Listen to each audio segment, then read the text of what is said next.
Oh, hello guys. Oh, ikot ko lang kayo dito sa park, no? Ito yung motor natin. Dito tayo nag-parking. Okay, kung nakikita nyo.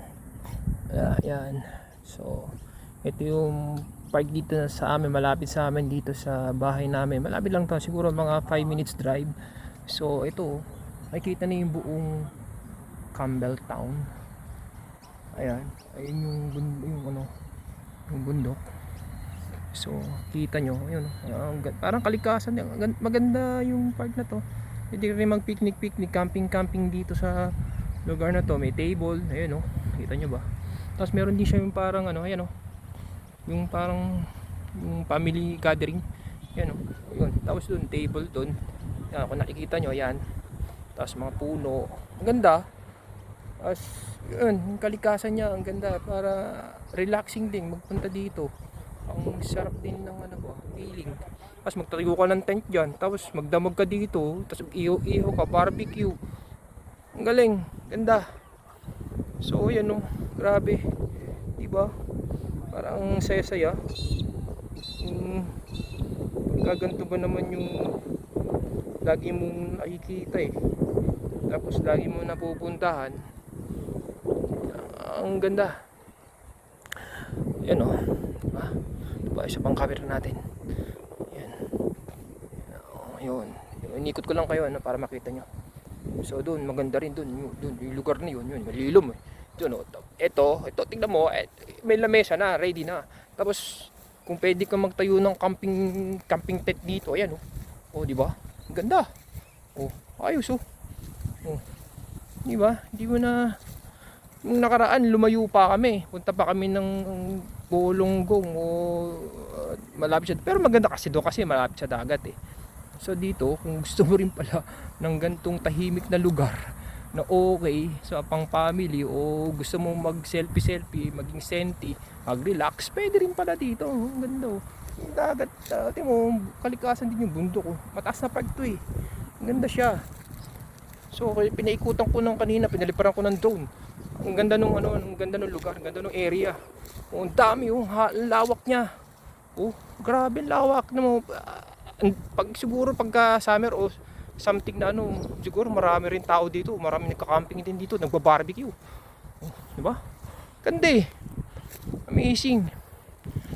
Oh, yung tagal-tagal ko dito sa Australia, nadidiscover ko lang yung mga lugar dito na iba na hindi napupuntahan. Tagal ko na hindi nakakapag-ikot-ikot. Ngayon lang kasi nga sabi ko nga mag-start tayo ng vlog. Yan o, yung mga par ko dyan. Yung shoutout nga pala dun sa kay Jeric P na laging nagka-camping ng solo. Shoutout sa'yo Jeric P. At dun sa J4 na na mga kaibigan natin na nasa Pilipinas na dati na sinasamahan, ngayon hindi na nakakasama kasi nga ayun na, wala eh, trabaho lang tayo dito eh, wala na tayo. Pero ngayon siguro time na para dun sa tayo naman mag vlog dito sa Australia, magtanggal stress tayo ngayon. Yun, inikot ko lang kayo para at least makita nyo yung lugar. Kung may gustong mag camping dito, gustong mag relax or mag family reunite ang tawag doon. Kasi magsama-sama kayo, pamilya, mag-camping, isang gabi lang, masaya na, malapit lang. Hindi na kayo kailangan lumayo, picnic lang dito, may lamesa naman, kompleto. Oh, barbecue kayo. Oh, tapos palipad kayo ng drone. Oh, ganda oh. Ayun sa mga lover dyan, oh, pwede rin dito, magpagulong-gulong kayo. Mag-date kayo dito, oh. Di ba? Di na kayo lalayo.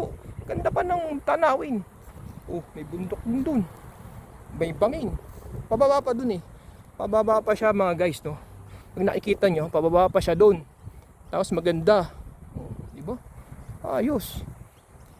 Saan ka pa, di ba? Yung ko lang discover to. Tagal-tagal ko na dito, ngayon ko lang nakita to. Grabe. Minsan-minsan nga dito ako matutulog, tayo ko ng tent dyan. Tapos mag-barbecue ako dyan. Try natin, no. Masubukan. Tingnan natin. Oh guys, paano? Siguro hanggang dito muna tayo. Ready muna ako, punta muna ako dun sa mga accessories ng motorcycle dun sa MCA.